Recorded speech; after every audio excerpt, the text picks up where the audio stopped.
One of the ways that we're working towards our purpose as an organisation is through our role in supporting primary care cluster working. And we currently host the All Wales Cluster Leads Group and have been enabling cluster lead engagement in the Accelerated Cluster Development Programme probably for the last year or so. So today, I'm delighted to be talking to Dr. Alison Hughes and Dr. Joe Parry James. Alison is a GP partner at Llangollen Health Centre and a cluster lead for South Wrexham. And Joe is a GP partner at Hope Family Medical Centre and is cluster lead for South Flintshire. So my intention really over the next little while is to understand a little bit more about how collaboration across primary care has and should contribute to the needs of the communities that we live in in this particular case, Wrexham and Flintshire, and specifically focusing on the opportunities and risks of the Accelerated Cluster Development Programme. So welcome, Alison and Joe. Thank you for taking time to speak to me today.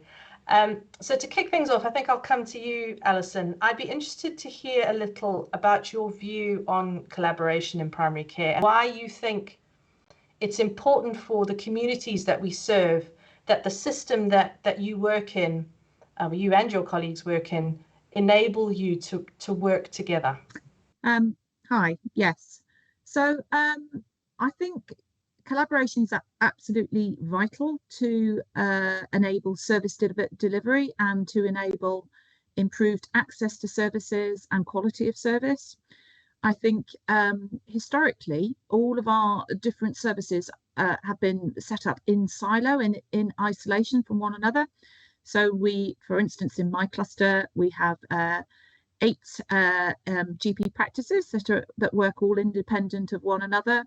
We also have 5 district nursing teams. We also probably have about 20 third sector organisations, and we have 1 local authority, as well as many, many health board led community services.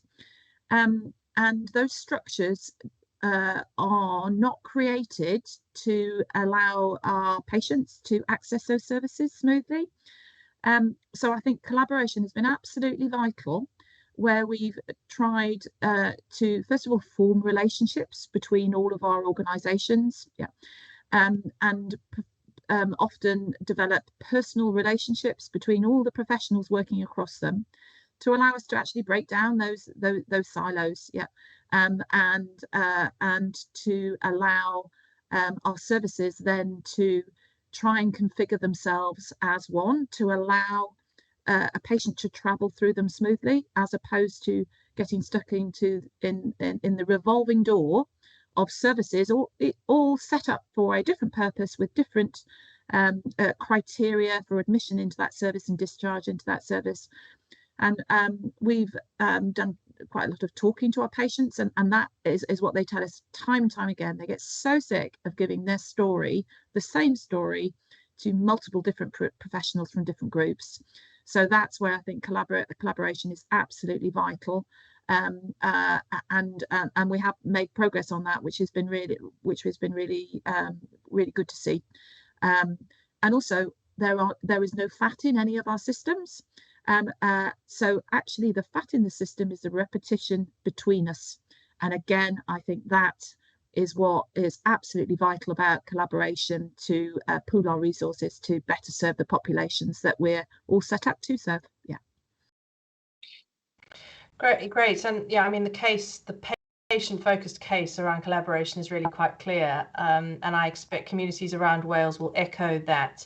And you've been a cluster lead for a little while now, Alison. So you know, clusters have been around for just over a decade. So what's your reflection around, you know, what has that enabled for you in your practice and your patients? So what's been great and what's been a little challenging or difficult? So if I look back, I started 6 years ago. When I started 6 years ago, we were all very, very much siloed, and each of the individual GP practices was siloed from one another. We now have a very successful MDT, and we meet virtually each week and focus all our attention on high acuity, frail and vulnerable patients. And that multidisciplinary team is made up of professionals across all those sectors. We have Welsh Ambulance, we have third sector, we have primary care, community, therapies, meds management, mental health. And that has been a real success story of collaborative working, where we now have smooth patient journeys and appropriate pooling of resources to increase capacity, because capacity is an issue in all of our systems. Yeah. We have feedback from patients, and again, patients have described their journey, which is very good. Also, I think what's very important is we've got very good feedback from professionals, because actually it's very exhausting sometimes to be feeling like you are going around your hamster wheel and not being able to change things. So that's been a very positive experience for all those involved. And coming to you, Jo, because you've been in post not quite as long as Alison has as a cluster lead. So what's your experience been of cluster working to date, and perhaps what are some of the things that have gone really well for you, and maybe some of the challenges that you've faced? Hi, thank you. So I stepped into the role in about December 2019. So rapidly we hit COVID in the March. So it's been a little bit of a baptism of fire. That has been a very hard couple of years for everybody. I think from a cluster perspective, though, there have been a couple of real positives that have come out of it. Now, I wasn't in post prior to that, but I got the impression that, as Alison's already alluded to, that we had a tendency to work as separate practices, even though we are serving, the same population. And what COVID has done is it has really shown us all the benefit from actually coming together, and that ability to provide a little bit of cross cover, to work together. We set up very successful sort of COVID hot hub, which we got up and running within 2 weeks, and worked very successfully for several months, providing that service both to our population and to the practices. And I think if you had asked us if we would have, been able to work together in that way a few years ago, we probably wouldn't have been in a position to do that. So that, I think, has been, a real positive, and that recognition that actually, if we do things together, our ability to provide services that for an individual practice just would not be practical because we don't have the numbers. Actually, at a cluster level, you can actually give some of those services and make them available locally, because you've just got that, element of scale, not to the extent that it becomes depersonalised and it's not available locally, but just that, we can provide some services to our local population, that are targeted to our local needs.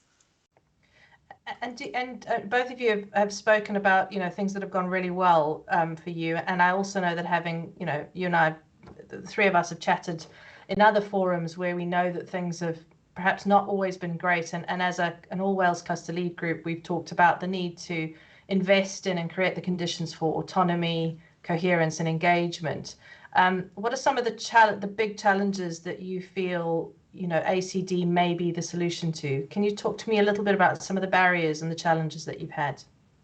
Maybe I'll come to you, Jo. Thanks. I was going to say, I think the obvious barrier that I think is there across Wales is our ability to actually, we can come up with lots of very good ideas and identify services that are both required and desired, but getting the manpower in place, if they are not personnel that are already employed within our practice structure, becomes very difficult. So we can run projects with people with staff that we have in place, but if we actually want to broaden that out and actually provide additional specialised staff to work across practices, then certainly locally we've had quite a lot of difficulty in making that happen, just to the logistics about sort of employment law really at the end of the day.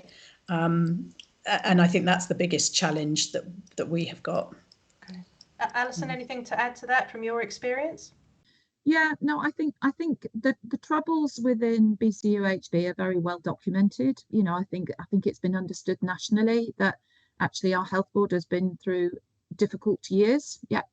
Um, I think that actually has very much caused barriers for cluster development, because I think the focus and the energy has been elsewhere. So I think it's difficult as well when we're in a very, very large health board with 3 large hospitals. So the priority in the firefighting is always at those hospital sites. Whereas as clusters and as cluster leads, we know that we have the answers to the solutions, because the answer to the solutions lie further upstream. You know, I always think it's a little bit like we've built a, you know, sometimes the focus can be on building a beautiful, beautiful building with services in on the rapids, where actually we've got people falling in on the footpath because actually the railing is broken upstream. So I think it's been very difficult for us to get the focus upstream because of the well-documented issues within our health board. And I think the Accelerated Cluster Development Programme is now at a national level, and with impetus behind it, really encouraging our health boards actually to look at us as solutions to problems, and away from firefighting, which is what has happened. And as Joe has alluded to, it has been very, very difficult for us to implement services which are required to help our patients when they're at low acuity, to stop them getting to high acuity, because of the focus being elsewhere within management and board, and at board level within our health board over the last few years.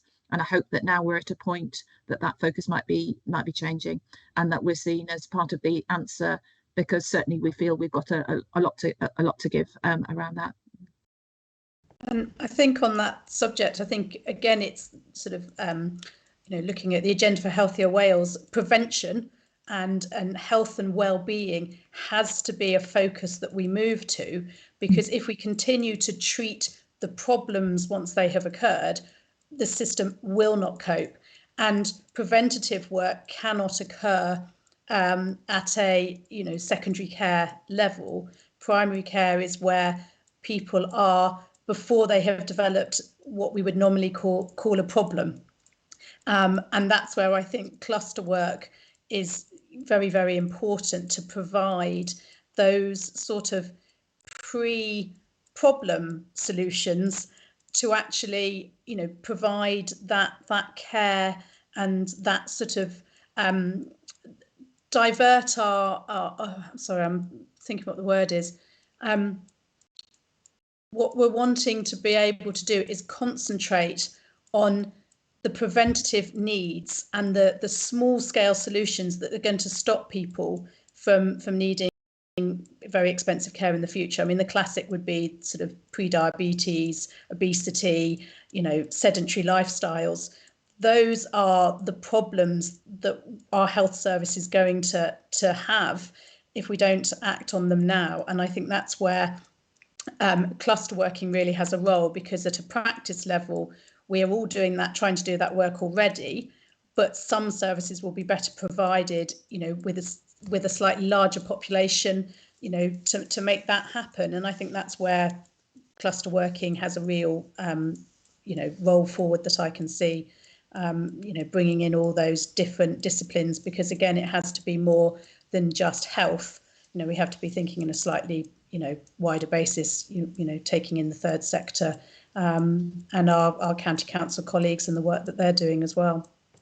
So it's really interesting to hear in this conversation and in other conversations that I've had with you both around some of the ideas that you've got kind of going forward, and some of the things that you're kind of quite excited about, that you think the Accelerated Cluster Development Programme might enable, or perhaps pick up the pace of kind of progress, because I know certainly, Alison, you've had some ambitions for a little while now around how you think collaborative working might work. So what are some of the things that you're kind of looking forward to in the kind of near term? What are some of the things that really excite you about accelerated cluster development? And then perhaps we'll come to maybe some of the things that worry you too. But let's focus on some of the things that make you feel you've got energy for. Alison?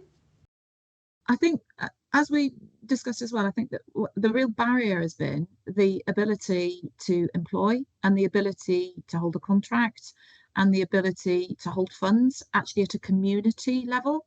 So all we have is our independent practices and statutory bodies. So what I find exciting is the ability to potentially form across a locality, across a large footprint of our population, possibly a community interest company that actually has that is holds the same principles as might be our regional partnership boards, you know, and has the same objectives, and actually is a vehicle for delivery of those services on a community level. Yeah, and I think I'm really interested in the delivery. So I think what we can sometimes, and what sometimes our big organisations do, is focus on the strategy. But strategy does not mean service improvement. So I think we then need to focus on actually what will deliver those services best to our population once we've identified those populations' needs. So and also it's the agility that potentially a KIC might have. Because our health boards have to be robust, large organisations with many, many layers of governance, and for very good reason. But actually, that means they are not able to be as agile as smaller organisations that can react to a need and don't have those same constraints upon them. But obviously, has to have that same level of governance wrapped around them, but not probably the processes and bureaucracy that comes with large organisations. Yeah. Jo, your reflections on kind of the things that you've got energy for and are excited about? I think one area that we would like to see, real opportunity in is, I've mentioned sort of preventative medicine already, but I think the other group that are really open to this way of working is the frail and vulnerable. So it's our elderly patients, particularly our housebound, who perhaps struggle to get into general practice. We know who they are, we know where they are, we know what they need, but it's finding a workforce that can actually really focus on them as a group, on their own and their special needs, often with multiple morbidities and lots of social need as well. And it's getting that cross-working to enable us to really give them a very good service. And I think currently we're all doing our best, but I think there is more that we could do for that particular group of patients. And if we get them well cared for, what we know is that they end up not getting admitted and requiring other care further down the line. It's really interesting to hear you both talk, because I'm hearing kind of there's structural elements to what you're looking forward to. So, creating vehicles for delivery and that kind of enabling work that has to happen. And then also that kind of it shows how primary care is so close to what is needed by community. So you will have a kind of this laser focus on, well, actually, I know that if we did a little bit in this space around frail elderly, a little bit around this preventative medicine, it could make such a big difference to my community, because you know your community. And I think that's really quite powerful. And I think it's important because it's a part of the community that secondary care doesn't see, because they only see them by the time they become a problem to them, if that makes sense. Whereas, at the moment, within our populations, they're not a problem, but we know that they need that care to stop things deteriorating. And so they're often sort of a hidden group because they haven't yet hit that threshold to sort of be noticeable, if that makes sense. But often they're the ones where, a small amount of input would make an enormous difference. Really, really interesting. I would just, I'm just reflecting now also on having worked with you and your colleagues in the All Wales Cluster Lead Group for a little while now. I would say that you two are kind of in the group of those that are kind of more engaged and I think have kind of understood a little bit more about the Accelerated Cluster Development Programme in recent months. And I also know that there are other colleagues out there who maybe haven't, participated in the conversation as much, perhaps don't understand as much, perhaps are holding quite a lot of anxieties around what this programme might mean for them. So it would be good to kind of hear from your perspective around perhaps some of the things that you are a little bit worried about, maybe some of the things that you think maybe colleagues out in your practices or maybe neighbouring clusters who maybe aren't as engaged in this that you've heard kind of is worrying them about this move? Alison? Yeah, I think there's several things, and I think everybody is at different points of development, and I think that's what, as you've described, Sam, actually, and I think you cannot underestimate the work it takes around breaking down cultural barriers, and that takes years of work in my experience. And I think there will be some clusters that actually have broken down those cultural barriers, so are at the point that they're on the springboard to the accelerated cluster development work. So I think that is the difference that we hear, and I think there'll be some cluster leads who actually their clusters aren't perhaps ready for this yet because those barriers are still there, and a lot of those barriers are cultural and they're across sectors, and people sometimes are tired. I think everybody's very, very tired as we come out of the pandemic. So sometimes it's having the energy for change, because change takes a lot of energy. Change takes a lot of energy, and it needs to be driven forward, and it takes time. Yeah, and I think there's always an underestimation of how much that actually takes. I think there are specific barriers as well. There are specific barriers around the agility of the health boards or our local authority colleagues to employ and to adapt the workforce to what is required. I think there are barriers around GDPR and data sharing that are very, very well recognised, and there's still an awful lot of nervousness around that, particularly from GP partners who ultimately hold the legal responsibility for that data, and if things go wrong, are liable for data breaches, as well as, I think, culturally within the health board. I think sometimes there might be high levels within the health board. There's not an understanding of the capabilities actually of community and primary care. And like Joe has alluded to, the focus is always on fancy medicine, but actually the real bang for your buck lies with basics.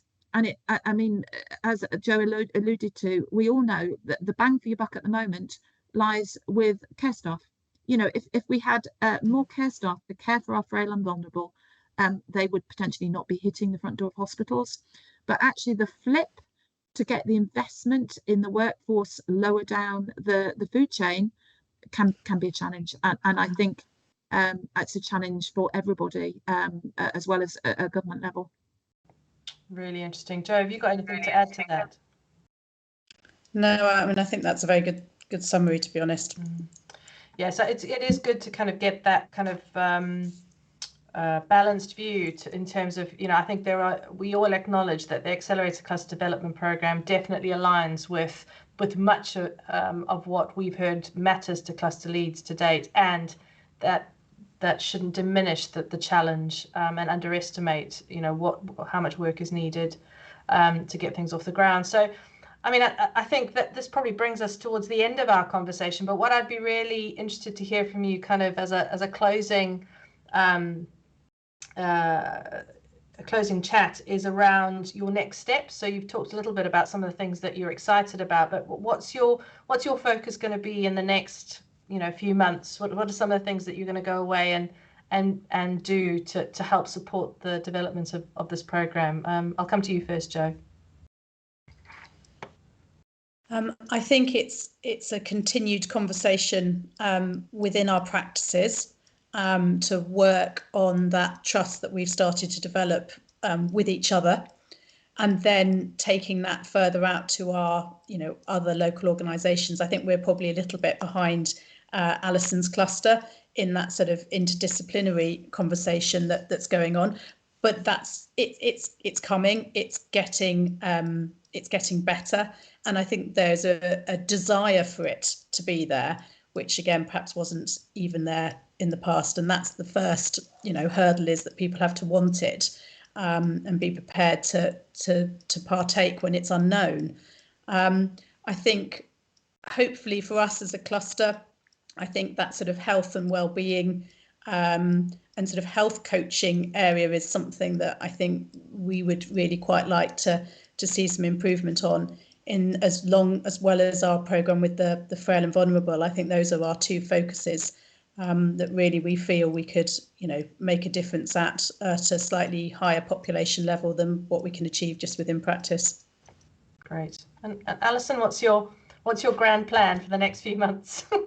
I think a priority at the moment actually needs to be a little bit of nurturing, because I think everybody is exhausted. So you have health and social care, third sector staff that are absolutely exhausted, as are the population. Yeah. So I think at the moment it will just be trying to nurture everybody and allow everybody a little bit of time and space to regroup. Yeah. I think it also is then picking up the threads of all the successes of the changes that have been accelerated because of COVID. Yeah. So COVID has been, devastating for everybody. But actually, a lot of good change has come, and accelerated change has come. And I think we need to concentrate that we do not lose that and go back to our old ways of working. So we've had cross-practice working, we've had cross-sector working, we've had improved communication across all sectors because we've had to, because we've almost been on a war footing together. So I think it is valuing those really good working relationships that have accelerated during COVID. I think it's looking at all the technological advances that we've all used during COVID, yeah, which actually are a lot, which produce an awful lot of efficiencies, which again create capacity within the system. So I think we've got all the different ways of consulting now, of communicating, of meeting. That there was an awful lot of dead time with making our patients drive round and round and round and round to appointments, as well as ourselves driving round and round to meetings. Yeah. So I think all the technical ways of consulting, I think need to stay. And actually, we need to continue the focus on need, not want. And we need to really encourage at government level, please, can we not go back to the want? Because currently our services cannot deliver the want. But what we do need to do is focus on the need. And as we've alluded to, often that need is, the light is not on that need. And many of us are in a position to shine the light on where the need is. And we've got to slant our services to meeting the need of our population before we can concentrate on what a lot of our population might desire around services. Oh, thank you. That's really fascinating. I've really enjoyed talking to you both, and I think actually you talk about some of the things we don't want to lose. So the All Wales Cluster Lead Group, I think, only exists because we've all learnt how to get onto teams, and it would have been unthinkable to have 30, 40 cluster leads on a meeting every 4 to 6 weeks consistently over a 12-month period in the middle of a pandemic. But we've done it. So I think I'm absolutely with you on that. So thank you so much for your time. I know you're both really busy, and I'm really looking forward to hearing what happens in Wrexham and Flintshire. And as I've said on numerous occasions before, UMA is here in service to you guys. That's why we exist. So really looking forward to seeing how we can support your efforts up in North Wales. So thank you very much.